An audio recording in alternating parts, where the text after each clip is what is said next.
Hey guys, welcome back. I am looking forward to today because I just felt like I needed to share some encouragement that it's okay to have hard seasons.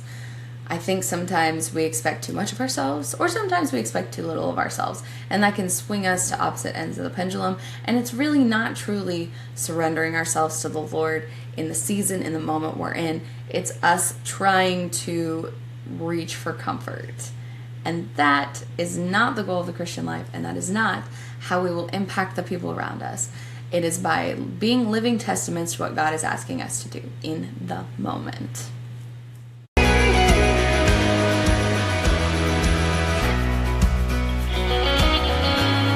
Okay, this kind of popped up as I was outlining the podcast that I wanted to do in this batch. And I just want you to know that it's okay to have hard seasons. It's okay to have those moments where you feel like absolutely nothing is happening, that absolutely nothing is successful, that you have tried over and over again with that certain person. You have beat your head against the wall to accomplish this certain thing. Because the reality is that God is still working in those hard seasons. He is still working when you're at your worst, or your husband's at your worst, or your friends are at their worst, or your family is, or your kids, whatever it is. God is still working. What you need to focus on in the hard seasons is giving it to Him. And not necessarily just saying, okay, God, I'm giving you this moment. That's important, but also just saying, okay, God, have mercy. Even if I'm messing this up completely, please let these seeds bear fruit. Asking Him to transform your heart in the process. Giving it to Him is great, but we need to take it a step further, and we need to go, okay, God, this is difficult. I feel like a failure. I'm struggling with this. What are you doing? Please, reveal to me a little encouragement. Please help me on the next right step. Please let me know where you're at. Because sometimes the hardest thing to do in a hard season is to keep going. We don't want to. We want to throw in the towel. We want to say, it's over. We've done enough. It's not working. Let's change tactics. But what we really need to do is seek God's heart and say, okay, are you asking me to change tactics? Am I totally messing this up? And if anything, have mercy on my humanness and have mercy on those around me. Because I find more often than not that the truth lies somewhere in the middle.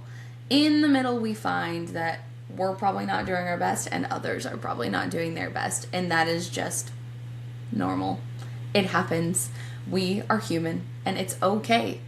And it's okay to sit in the suck. It's okay to be uncomfortable. What's going to help you through that is not reverting back to changing tactics until you find something that you think works, that's a temporary fix or a temporary hit. And also not falling into discouragement to the point where you never want to do anything again.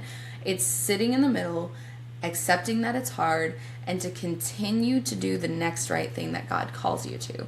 So if you remember anything in your hard seasons, it simply needs to be that you need to ask God what to do next and be willing to receive what He asks of you.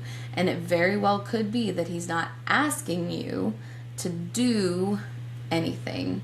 He might just be saying, it's okay to be uncomfortable, and it's okay that this is hard, because beyond this difficulty is the breakthrough, is greater conviction, greater confidence, greater clarity, greater courage that will lead you to help the people He's calling you to help, whether that is a 2-year-old, a 10-year-old, a 20-year-old, a 30-year-old, or beyond.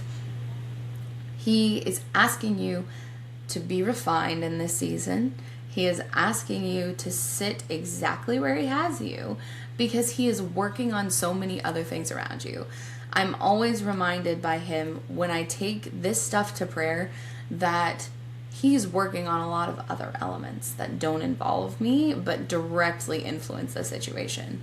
Whether it's other people and their hearts and their choices, whether it's opportunities, it doesn't matter. So all the things that are going on are important, And it doesn't mean that it's going to directly change what is happening in the moment, but it does reassure me that he sees things that I don't see, and that he is going to continue to work exactly what needs to be worked in the time that it needs to happen. Because, again, you are always contending with other people's free will, and you are always contending with your own reality, your own expectations, your own flaws, your own strengths.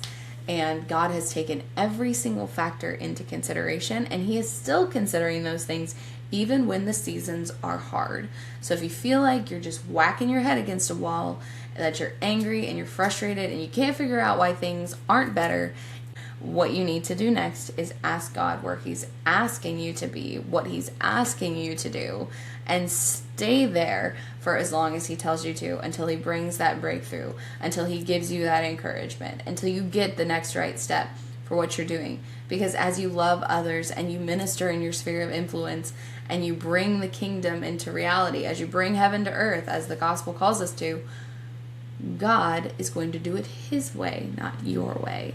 And that's why it's okay to be in a hard season. Jesus was in the desert for 40 days before he ever went out and had this amazing fruitful ministry. And that is exactly what happened. That was the breakthrough that was being modeled there, right? He didn't eat, he didn't drink, he was tempted by Satan. The angels ministered to him, and then he went out and had a fruitful, amazing ministry. The Israelites were in the desert for 40 years before they got to the promised land, okay? And they had a really, really, really, really hard time sitting in the suck and being in that season. Look, Noah and the ark, all right? It flooded. They were 40 days and 40 nights before they ever found land, and God promised never to flood the earth again. And that was probably pretty intense, okay? But after that, the earth grew back. The Lord brought back the beauty and the splendor, the truth, beauty, and goodness that he had created in the first place. And we have the rest of the story. So, whatever the case is, what is similar in all of these stories is that they did what God asked them to do. Jesus sat in the suck, so to speak, in the desert. All right? The Israelites had to sit in the suck, and Moses led them to do what God called them to do. Moses did what God asked, led them to do. Led them to the promised land. Noah did what God asked. Sat in the ark for 40 days and 40 nights before God sent him the olive branch of peace, that encouragement, that moment that he was not going to do this again. And then he sent the rainbow as his promise to seal it all. So wherever you're at, whatever your 40 days are, whether you're in the desert or in a flood, whether you know there's a promised land on the other side or a fruitful ministry, or a whole new environment, whatever it is, it's okay to be in a hard season. God is refining you. He's working on you, but he's also working on others. So strengthen your prayer life, stay close to the sacraments, and be encouraged that he's not doing it to make things worse, but somehow, some way, this hard season is gonna make it better. I'll catch you next time. Hey friends, thank you so much for tuning in to this episode of the Holy Surrender podcast. You can find everything that we're doing over at www.holysurrender.com.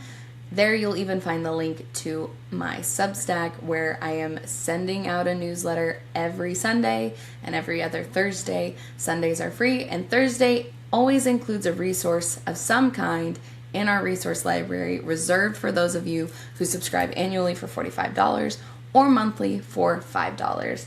And you can even find all 6 magazines in the archives there as well. So go over and check all of that out. Check out our shop on Etsy, see if you want some merch, or you can still purchase the old versions of the magazine, physical or digital, individually.